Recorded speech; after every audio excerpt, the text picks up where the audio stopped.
কিয়ামতের আগে মানুষ হঠাৎ মারা যাবে, কেউ প্রস্তুত থাকবে না। ভাই ও বোনেরা, একটা সময় আসবে যখন মানুষ হঠাৎ মারা যাবে, অথচ কেউ জানবেও না কেন সে মারা গেল। এমনকি মৃত্যুর আগে সে তওবাও করার সময়টুকু পাবে না। রাসূল সাল্লাল্লাহু আলাইহি সাল্লাম বলেন, কিয়ামতের আগে হঠাৎ মৃত্যু বৃদ্ধি পাবে। হঠাৎ মৃত্যু কিভাবে হয়? হার্ট অ্যাটাক, অ্যাক্সিডেন্ট, স্ট্রোক, ঘুমের মধ্যে মৃত্যু, এগুলোই তো আজকাল অনেক বেড়ে গেছে। মানুষ কেন প্রস্তুতি ছাড়াই চলে যাচ্ছে?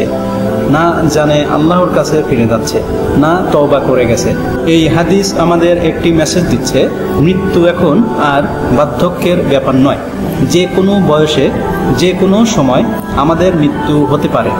তাই এখনই নিজেকে প্রশ্ন করুন, আপনি কি প্রস্তুত? যদি আজই আল্লাহর ডাকে সাড়া দিতে হয়। প্রিয় ভাই ও বোনেরা, জীবন খুবই ছোট। সময় থাকতে তওবা করি, নামাজ শুরু করি এবং আল্লাহর পথে ফিরে যাই। ভিডিওটি যদি আপনাকে একটু হলেও ভাবতে বাধ্য করে, তাহলে একটি শেয়ার করুন, হয়তো অন্য কেউ সমাধান হয়ে যাবে। আল্লাহ তাআলা আমাদের সবাইকে হঠাৎ মৃত্যুর আগে তওবার তৌফিক দান করুন। নামাজ ও আমলের প্রতি যত্নবান হই, কারণ মৃত্যু অপেক্ষা করে না।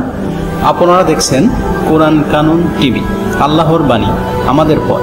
সাবস্ক্রাইব করে পাশে থাকুন, ইসলামী আলো ছড়িয়ে দিন। আসসালামু আলাইকুম ওয়া রাহমাতুল্লাহি ওয়া বারাকাতুহু।